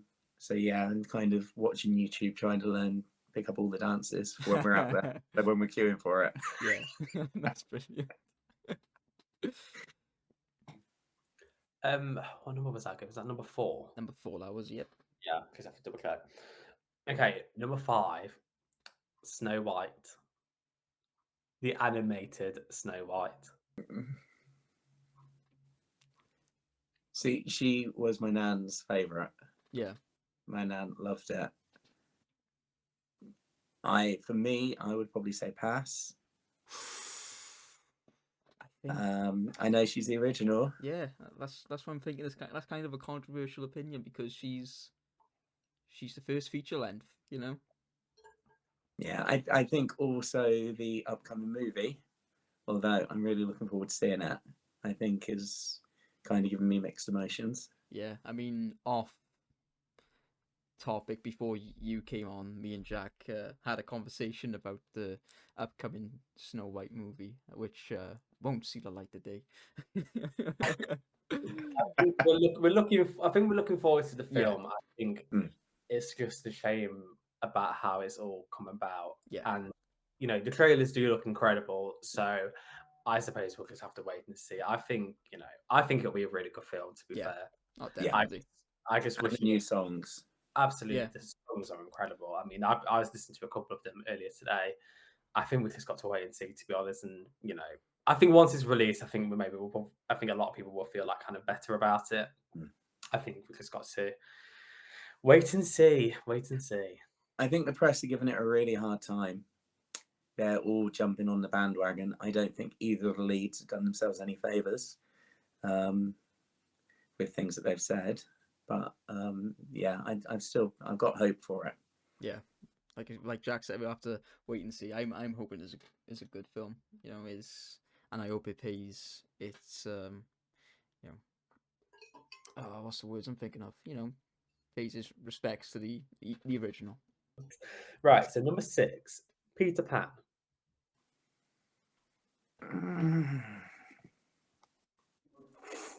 Oh. Go on. Pass? Really? Oh. Yeah. Wow. I think there's a bit of Peter Pan in everybody. Don't want to grow up. I mean, we all share the love for this guy right here. And I think I think Peter Pan encapsulates that a bit. So I think that's again a controversial pass. Well, I need to put a couple of passes in. That's true. You need to stir the pot a bit. I like the movie. Yeah. I just don't know. I think it's a bit underhanded, really. Yeah. Kind of kidnapping kids, taking them to an island. That's Anyone true. else wouldn't get away with it. They'd be put in prison. So yeah. No, you've got a point. You have got a point. Can't deny that. We've even got that non-Disney horror film coming out, haven't we, this year? Yeah. Oh, we've had a few, and especially in like the Pooniverse and all those. So number 7, Clarabelle. Solid. Come on. That's a throwback character as well. That's from. I love Clarabelle. She's great, Yeah. And I think I don't have the pins from the 100-year pin collection. They're in my basket. They're in my vintage basket. But yeah, no, that's a great character. Yeah. So I'm glad she's getting some love again. Yeah. I agree. Yeah. Absolutely. I think he deserves it. I think Definitely. I fell in love with her from Mickey Mouse and the Three Musketeers. Yeah. I absolutely thought she was iconic. Yeah. Loved it. It's the singing, the chains of love. I go to my partner and I go, it's me. It's me. I'm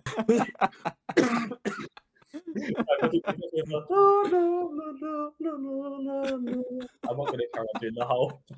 It makes me laugh every time. Don't know the lyrics. I'll just do it the whole way. But I can just picture the scene in my head, and it just makes me laugh. I must have loved it as a kid or something, because I don't know why it sticks so much. But That's brilliant. okay, So number 8 is Giselle from Enchanted. Solid. Yeah, It's good, solid. solid. Good, solid. Solid. Very good, solid. More solid in the first one than in Disenchanted. Yeah. Yeah, Nothing that makes sense. Yeah. Oh well, yeah, of course, the changing role is a bit weird, but anyway, moving on. So number 9 is Lilo. Oh, solid. 100%. 100%. She's just everything. She's like the little family relation that you would want in your family. Yeah. She's adorable. Yeah, she is. And, She really is. There's no Stitch without Lilo. Yeah. That's True. true. Very true. Absolutely. And finally, at number 10 is King Louis from the Jungle Book. Solid. Yeah. Yeah. Not one of my favourites, but you can't kind of have Baloo without King Louis. I mean, he's king of the swingers, man. You know? And he's pretty cool. Yeah. Oh my gosh, Jack, they were great this week. You know, Thank fair you. play. I mean, Great. I feel- That's a good list. Thank you. I don't know off the top of my head if we've asked our previous 2 guests any of those, but I No. always try to mix up a little bit if I can. If I recognise it, so if it has been repeated, who cares? It's Disney Roll Call. Yeah. That was a great list. What a great week Disney Roll for Call. the Disney Roll Call. That was I loved brilliant. it. I do love Disney Roll Calls. Yeah. So much fun. And then before we finish off the Disney Roll Call, because we're on like kind of the viewer bit, just want to give a shout out to Caitlin, the Disney adult on Instagram, who guessed correctly who our first ever podcast guest was. She did, which was so exciting to see come through on our messages that she had the correct answer, which was bit wild. I mean, we had Mickey as an answer, which I wish we could have had the main man on, but he's quite hard to track down. I'm sure we'll have to ask Geordie at some point. You know, he's his best mate. Oh, Geordie will get him on one day. Yeah, but no, yeah, she sussed us out. She got it. So massive shout out to her. Absolutely, congratulations. Yes.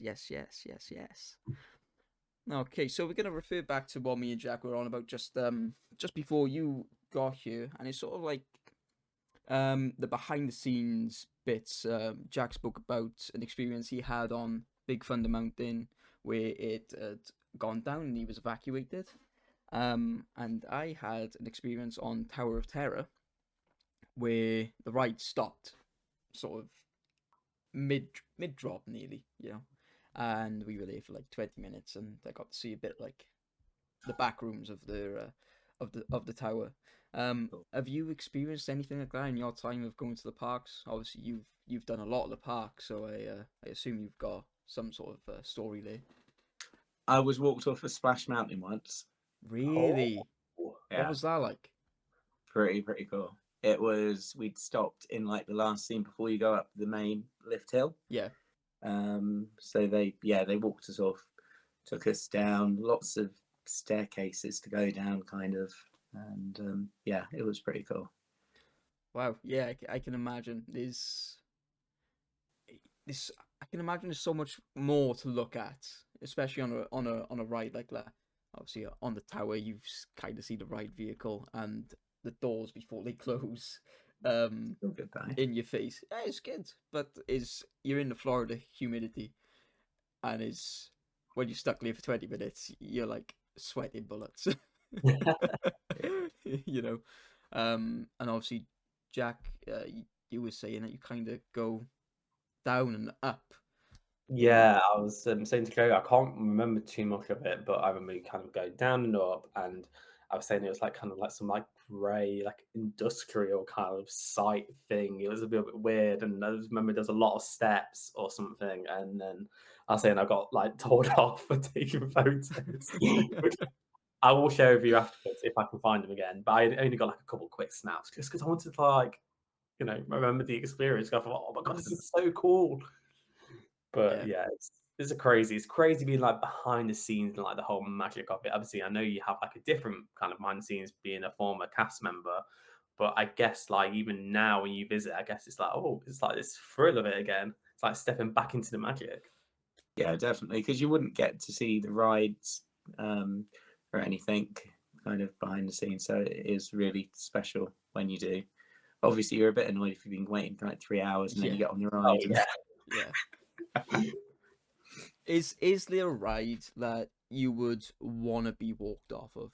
Is there something that you would love to see sort of behind the scenes? Haunted Mansion. Yeah, I that's a think great one. that would be epic. Yeah, that's a really cool one. Being able to see all the figures sort of closer than what you can in your Doom buggies. And maybe at the moment, Zootopia, Oh yeah, Yeah. of course. because I couldn't really work out how they would walk people off, because like certain things like pirates and things, you can see like the visible kind of walking paths, but something like that with the trackless, there's not really any set paths. So I think that would be quite interesting. Yeah. Jack, same question for you actually, because we didn't touch on that earlier. But is there anything that you would want to be walked off of? This is like crazy, but you know, like Small World.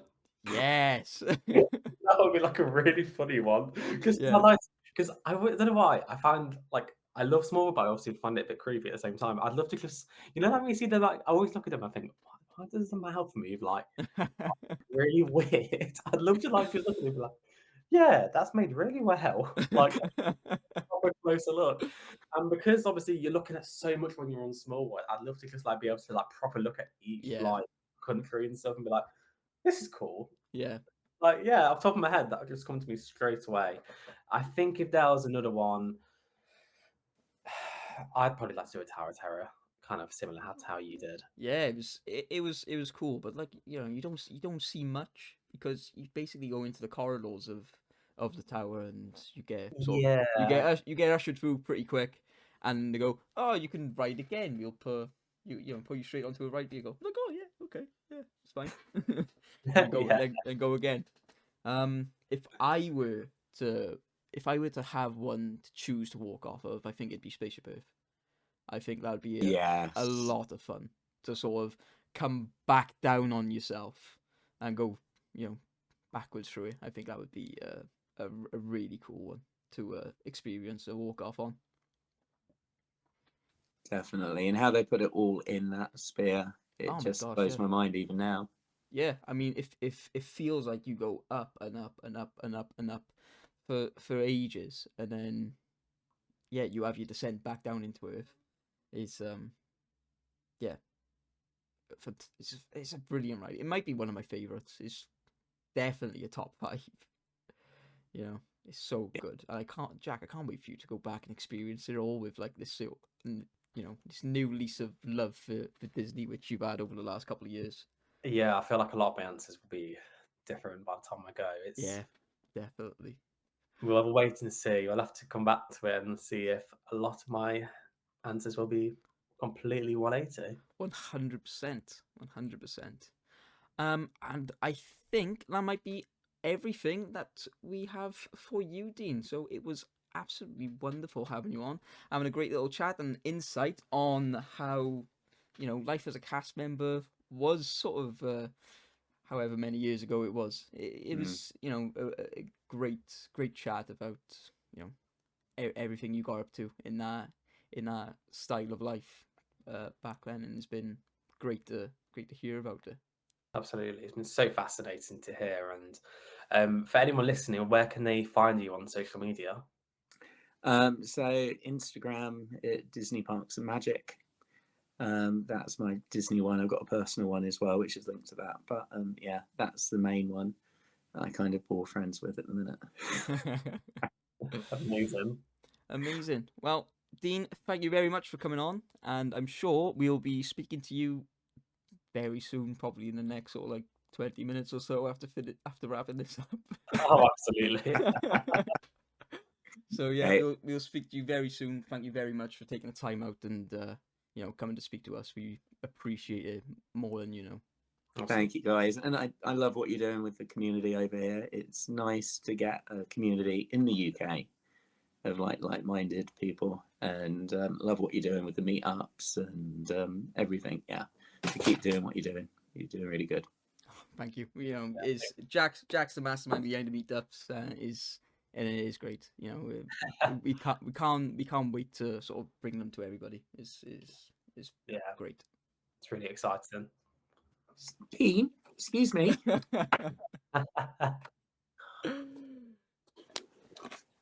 Oh, look. Oh, we got a little carry at the end. Love that. Okay. All right. Well, Right. thanks, guys.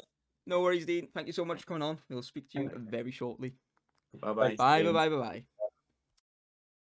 So I'd like to say thanks again to Dean for joining us on this week's episode of Two Ears, One Mic. It's been absolutely incredible having him on, talking about his life as a former Disney cast member. Yeah, it's been really fun, you know, and hearing his stories and his experience as an ex-cast member, obviously in Oxford Street and at Epcot, which is a lot of fun, especially that one story that he shared with us, which was Yeah, a little bit foul, but no, that's what it's all about. This is stuff we love to hear about, and you know, glad that we get to share. exactly. And I'm sure many of you will be thinking, I know that girl. Imagine. She could be listening to this. She could. And if you are, hello, we know what you did. If you are, we will get you a free scarf. Yes, free scarf, as long as it's from a charity shop. As long as you keep it clean. Yes, and that. Yes. And that. But yeah, it's been another great episode of hearing a different set of it's been another great episode of hearing someone else's perspective on the parks and Disney life. So yeah, it's been fab. Definitely. And right, I'd like to thank you, Joe, again, as always, for doing this amazing podcast with myself. Yes, and I'd like to thank you for doing this amazing podcast with myself. Look at that. There we go. Right. I hope everyone has a very good day whenever you're listening to this, and we'll see you again for next week's episode. Yes, very exciting. Another very exciting guest to come. We can't wait to share a little bit more about them. Absolutely. All right. See you all later. Bye now.